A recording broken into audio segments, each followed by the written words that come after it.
Hello friends, welcome to my channel. ഇന്നത്തെ നമ്മുടെ special എന്ന് പറയുന്നത് മീൻ പറ്റിച്ചതാണ്. നമ്മുടെ ചെറിയ ആറ്റുമീൻ ഉണ്ടല്ലോ, അതാണ് ഇന്ന് പറ്റിക്കാനായിട്ട് പോകുന്നത്. വളരെ വേഗം തന്നെ നമുക്കിത് ഉണ്ടാക്കിയെടുക്കാവുന്നതേ ഉള്ളൂ. ഇത് കഴിക്കാനും നല്ല ടേസ്റ്റാണ്. നല്ല ടേസ്റ്റിയായിട്ട് നമുക്കിത് വേഗം തന്നെ തയ്യാറാക്കാം. ഒരുപാട് മീനൊന്നും ഞാൻ എടുത്തിട്ടില്ല ഇവിടെ പറ്റിച്ചെടുക്കുന്നതിന് വേണ്ടിയിട്ട്. ഈ ഒരു ബൗളിന് 1/4 ഭാഗത്തോളമാണ് എടുത്തിരിക്കുന്നത്. ചെറിയ മീനായത് കാരണം ഒരുപാട് സമയമെടുത്ത് നമുക്കിതൊന്ന് ക്ലീൻ ചെയ്തെടുക്കുന്നതിന് വേണ്ടിയിട്ട്. അപ്പോൾ ഞാൻ 2 മണിക്കൂറെങ്കിലും എടുത്ത് മുഴുവൻ മീനൊന്ന് ക്ലീൻ ചെയ്തെടുക്കാനായിട്ട്. വളരെ കുറച്ച് മാത്രമേ ഞാനിവിടെ പറ്റിച്ചെടുക്കുന്നതിന് വേണ്ടി എടുത്തിട്ടുള്ളൂ. കാണുമ്പോൾ തന്നെ അറിയാത്തത്തോളം ചെറുതാണെന്ന്. അപ്പോൾ ഇതിനി തയ്യാറാക്കുന്നതിന് വേണ്ടിയിട്ട് ഞാൻ ഒരു മുറി തേങ്ങയാണ് എടുത്തിരിക്കുന്നത്. പിന്നെ പുളിക്കായിട്ട് ഞാനിവിടെ ചേർക്കുന്നത് കുടംപുളിയാണ്. ഒരു 3 കഷ്ണം കുടംപുളി ഒന്ന് വെള്ളത്തിലിട്ട് കുതിർക്കുന്നതിന് വേണ്ടി എടുത്തു വെച്ചിട്ടുണ്ട്. ഞാനിവിടെ സവാളയാണ് ചേർത്ത് കൊടുക്കുന്നത്. കൊച്ചുള്ളി ആണെങ്കിൽ ഏറ്റവും നല്ല ടേസ്റ്റ് ആയിരിക്കും. കൊച്ചുള്ളി ഇല്ലാത്തതുകൊണ്ടാണ് സവാള ചേർത്ത് കൊടുത്തിരിക്കുന്നത്. ചെറുതായിട്ടൊന്ന് ചോപ്പ് ചെയ്ത് വെച്ചിട്ടുണ്ട്. ഒരു സവാള എടുത്തിട്ടുള്ളത്. പിന്നെ ഒരു ചെറിയ കഷ്ണം ഇഞ്ചിയും കുറച്ച് കറിവേപ്പിലയും ഒരു 3 പച്ചമുളകുമാണ് ചേർത്ത് കൊടുക്കുന്നത്. അത്യാവശ്യം എരിവുള്ള പച്ചമുളകാണ്, അതുകൊണ്ടാണ് 3 ചേർത്ത് കൊടുത്തിരിക്കുന്നത്. ഈ തേങ്ങ മാത്രം നമുക്കൊന്ന് ചതച്ചെടുക്കാം. ഞാനിവിടെ ഈ തേങ്ങ ചതച്ചെടുത്ത സമയത്ത് ഇതിലേക്ക് ഒന്നും ചേർത്ത് കൊടുത്തില്ല. ഈ തേങ്ങ മാത്രമായിട്ടാണ് ഒന്ന് ചതച്ചെടുത്തിരിക്കുന്നത്. പിന്നെ നമ്മൾ കല്ലരയ്ക്കുകയാണെങ്കിൽ ഉള്ളിയും പച്ചമുളകും ഒക്കെ ഒന്ന് ചതച്ച് ചേർത്താലും കുഴപ്പമില്ല കേട്ടോ. ഞാനപ്പോൾ ഇതിങ്ങനെയാണ് തയ്യാറാക്കുന്നത്. അപ്പോൾ നമ്മൾ തേങ്ങയൊക്കെ ചതച്ചെടുത്ത് വെച്ചിട്ടുണ്ട്. ഇനി നമുക്കൊരു ചട്ടിയിലേക്ക് നമ്മുടെ മറ്റുള്ള ഇൻഗ്രീഡിയൻസ് എല്ലാം കൂടി ഒന്ന് ചേർത്ത് കൊടുക്കാം.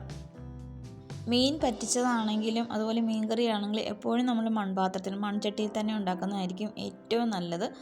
അപ്പോൾ നമ്മൾ ചതച്ച് വെച്ചിരിക്കുന്ന തേങ്ങ ആദ്യം ചട്ടിയിലേക്ക് ചേർത്ത് കൊടുത്തിട്ടുണ്ട്.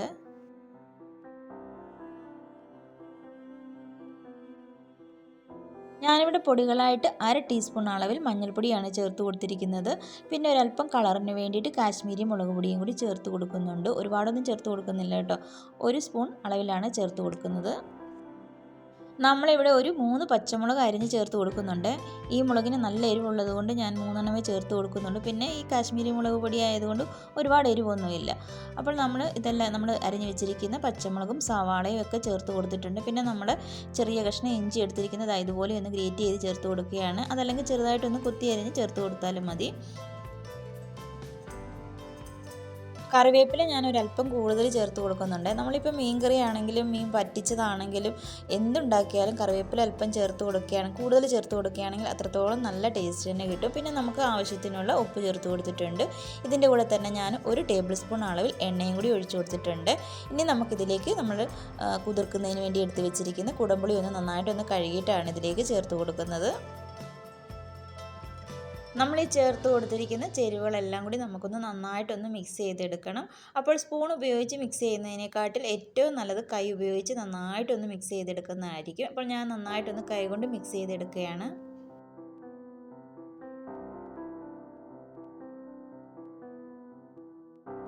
കൈ ഉപയോഗിച്ച് നന്നായിട്ട് മിക്സ് ചെയ്തെടുക്കുകയാണെങ്കിൽ നമ്മുടെ തേങ്ങയും പൊടികളും പച്ചമുളകും സവാളയൊക്കെ നന്നായിട്ടൊന്ന് മിക്സായി കിട്ടത്തുള്ളൂ. അതുകൊണ്ടാണ് കൈ കൊണ്ട് തന്നെ മിക്സ് ചെയ്തെടുക്കണമെന്ന് പറഞ്ഞിരുന്നത്. ഇനിയിപ്പോൾ നമുക്കിതിലേക്ക് നമ്മൾ കഴുകി വൃത്തിയാക്കി വെച്ചിരിക്കുന്ന മീനിട്ട് കൊടുക്കാം.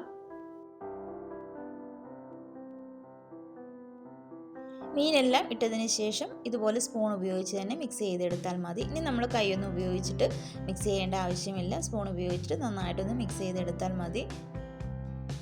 ഇപ്പോൾ നന്നായി മിക്സ് ചെയ്ത് കൊടുത്തിട്ടുണ്ട്. ഈ ഒരു സമയത്ത് പാകത്തിന് ഉപ്പൊക്കെ ഉണ്ടോ ഇല്ലയോ എന്ന് നോക്കിയതിന് ശേഷം നമുക്കിതിലേക്ക് ഈ മീനൊക്കെ ഒന്ന് വെന്ത് കിട്ടുന്നതിന് വേണ്ടിയിട്ട് ആവശ്യത്തിനുള്ള വെള്ളം ചേർത്ത് കൊടുക്കാം. ഒരുപാട് വെള്ളം ചേർത്ത് കൊടുക്കല്ലേ, കുറച്ച് വെള്ളം മാത്രം ചേർത്ത് കൊടുത്ത് വേണം നമുക്ക് ഇത് വേവിച്ചെടുക്കാനായിട്ട്. അപ്പോൾ ഞാൻ മിക്സിയുടെ ജാറിലേക്ക്, നമ്മൾ തേങ്ങ ചതച്ചെടുത്ത മിക്സിയുടെ ജാറിലേക്ക് ഒരല്പം വെള്ളം ഒഴിച്ചു കൊടുത്തിട്ട് ആ വെള്ളമാണ് ഇതിലേക്ക് ചേർത്ത് കൊടുത്തിരിക്കുന്നത്. എന്നിട്ട് വീണ്ടും നന്നായിട്ടൊന്ന് ഇളക്കി കൊടുത്തിട്ടുണ്ട്. ഞാനിവിടെ ഒരു 4 ടേബിൾ സ്പൂൺ വെള്ളമാണ് ചേർത്ത് കൊടുത്തിരുന്നത്. ഇനി നമുക്ക് അടച്ച് വെച്ച് ഒരു 10 മിനിറ്റ് മീഡിയം ഫ്ലെയിമിൽ വേവിച്ചെടുക്കാം.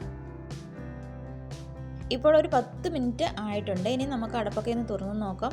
അപ്പോൾ ഇതിൻ്റെ ഇടയ്ക്ക് ഞാൻ 1-2 പ്രാവശ്യം തുറന്ന് നോക്കിയിട്ടുണ്ടായിരുന്നു. മീനൊക്കെ വെന്തിട്ടുണ്ടോ, അടിയിലൊക്കെ പിടിച്ച് കരിഞ്ഞിട്ടുണ്ടോ ഇല്ലയോ എന്നൊക്കെ ഒന്ന് നോക്കിയിട്ടുണ്ടായിരുന്നേ. അതിന് ശേഷമാണ് ഇപ്പോൾ 10 മിനിറ്റ് കഴിഞ്ഞിട്ടുണ്ട്. നമ്മുടെ മീനൊക്കെ നന്നായിട്ട് വെന്ത് വന്നിട്ടുണ്ട്. അടിയിൽ നിന്ന് പിടിച്ചിട്ടില്ല. ഞാൻ സ്പൂൺ കൊണ്ടൊന്ന് ഇളക്കി നോക്കിയപ്പോൾ വെള്ളമൊക്കെ നന്നായിട്ട് വറ്റി വന്നിട്ടുണ്ട്. നമ്മുടെ മീനൊക്കെ നന്നായിട്ട് വെന്തും കിട്ടിയിട്ടുണ്ട്. ഇതിലേക്ക് കുറച്ച് വെളിച്ചെണ്ണ ചേർത്ത് കൊടുത്തതുകൊണ്ട് നമുക്ക് ഇത് അടിയിൽ പിടിച്ച് കരിയോ എന്നൊന്നും പേടിക്കേണ്ട കാര്യമില്ല കേട്ടോ. അപ്പോൾ തീ നന്നായിട്ട് കുറച്ചിട്ട് തന്നെ മീൻ വറ്റിച്ചെടുക്കാനായിട്ട് നോക്കണം. നമുക്കിത് ഒന്ന് അടച്ച് വെക്കാം. ഇപ്പോൾ തന്നെ ഉപയോഗിക്കേണ്ട. ഒരു 5 മിനിറ്റ് കഴിഞ്ഞിട്ട് നമുക്കിത് തുറന്ന് ഉപയോഗിക്കാവുന്നതാണ്. അപ്പോൾ നമ്മുടെ ടേസ്റ്റി ആയിട്ടുള്ള ചെറിയ മീൻ ആറ്റുമീൻ പറ്റിച്ചത് റെഡിയാക്കി എടുത്തിട്ടുണ്ട്. മീൻ പറ്റിക്കുന്ന ഈ വീഡിയോ നിങ്ങൾക്ക് ഇഷ്ടമായിട്ടുണ്ടെങ്കിൽ, ആദ്യമായിട്ട് കാണുന്നവരാണെങ്കിൽ എൻ്റെ ചാനലൊന്ന് സബ്സ്ക്രൈബ് ചെയ്ത് സപ്പോർട്ട് ചെയ്തേക്കണേ. Thank you for watching.